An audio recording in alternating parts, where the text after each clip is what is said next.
Newcastle's 2-1 win over Liverpool in the League Cup final wasn't just a historic victory. It was a tactical masterclass from Eddie Howe that exposed the biggest flaws in Liverpool's defensive system. Despite having just 34% possession, Newcastle completely controlled the game, with their direct attacks consistently overwhelming Liverpool's high line.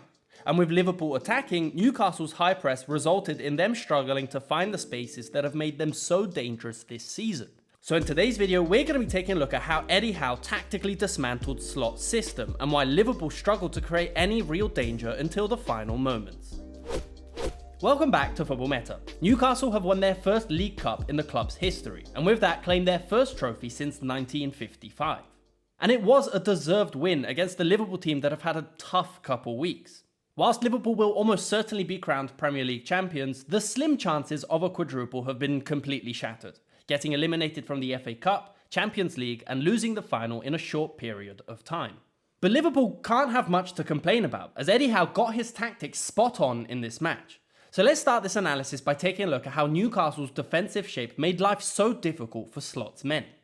Liverpool started the final in a 4-2-3-1 formation, which we've seen all season, whilst Newcastle were in their 4-3-3 with a number of important absentees such as Gordon, Hall and Botman. The game plan was clear from the start, and with Liverpool attempting to build from the back, Newcastle switched to a man-oriented pressing system. The most aggressive of these rotations was the use of Livramento on Quansah, pushing all the way forward to close down Liverpool's fullback. But it was the midfield of Tonali, Guimaraes and Joelinton that made life so difficult for Liverpool. Interestingly, whilst when defending in a mid-block, Tonali was used as the holding midfielder, during the press his aggression makes him perfect for being used further up the pitch. So he would switch position with Joelinton in the first phase, before switching back later on. These three players gave McAllister, Szoboszlai and Gravenberch no time to receive the ball, and followed them all over the pitch in this area. In an attempt to get even more players involved in the press, once play shifted to Liverpool's right flank, Newcastle's winger Murphy would move inside to cover the midfielder, and Guimaraes was now free to add more support between the lines.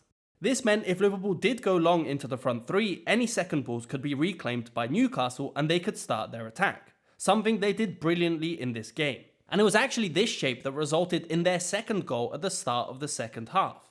A long ball is intercepted by Newcastle's defenders, getting forward quickly with Livramento underlapping into the space before an excellent layoff from Murphy sets up a beautiful finish for Isaac. It was a pressing system that gave Liverpool no time to build, and they would consistently look to go over the press into attack. But Newcastle's defensive line was more physical and won the majority of the aerial duels. In the moments where Liverpool were able to move away from the press, then Newcastle were incredibly determined to get back behind the line of the ball. Take for example this clip from the first half. Newcastle's press breaks down and Liverpool finds space to break away towards the right. Just 7 seconds later, and Newcastle are back in their defensive shape, and Liverpool are forced to slow down their attack and start from a more structured position. This press worked wonders for Newcastle in this game, and they only really got caught out on a couple of occasions late on in the match, when the press started to get a bit more disjointed and there was more space between defence and midfield. But it was once Newcastle shifted to their 4-5-1 defensive shape that we can see the main reason why Liverpool was so toothless in attack. As mentioned earlier, if Liverpool broke the press, Newcastle would revert to their mid-block structure. Isaac was the only player that would stay above the line of the ball when Liverpool looked to start their attack, and would essentially be in a 2v1 against Konate and Van Dijk, leaving the rest of the Newcastle players to match up with their counterparts. This shape worked brilliantly against Liverpool for two specific reasons. Firstly, the matchup in midfield, and secondly, the fullbacks being picked up by Murphy and Barnes. In the centre, there was no space for Liverpool's two holding midfielders to push between the lines, so it resulted in them playing the vast majority of the time in front of Newcastle's midfielders, and circulating possession in this area.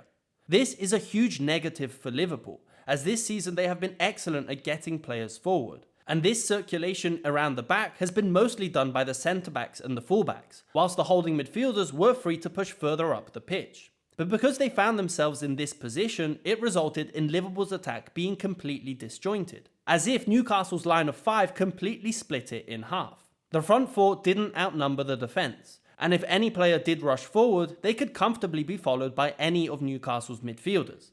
Take a look at this clip here, with Liverpool having 6 players building the attack and only 4 players on the defensive line.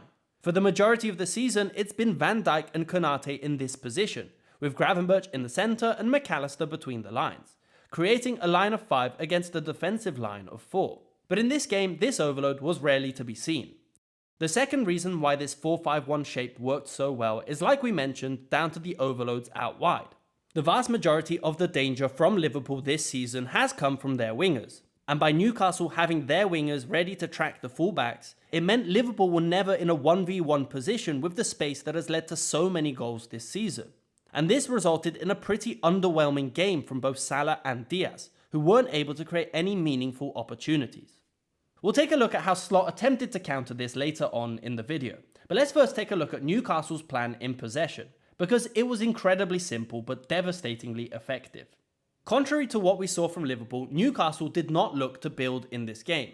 Goal kicks were often long balls, and even if they did play it out from the back, Shah didn't waste time in trying to get the ball into the forwards. This constant aerial bombardment took Newcastle's offensive plan onto a more physical and chaotic level, fighting for second balls and packing the space between the lines with their aggressive midfielders. And they were able to take advantage of this thanks to a defensive principle that Liverpool follow on long balls.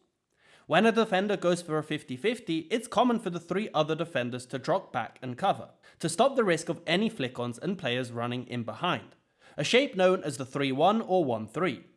But this naturally leaves a slightly bigger gap in midfield that Newcastle were well aware of, and instead of having their wingers rush forward to attack in behind instantly, they would pick up this space between the lines. So even if Newcastle didn't win the aerial duel, the ball would bounce around and they would have space to receive the ball in this area. Take for example this chance in the first half. Van Dijk wins the header with the other 3 defenders rushing back, but Murphy and Barnes are staying in their positions.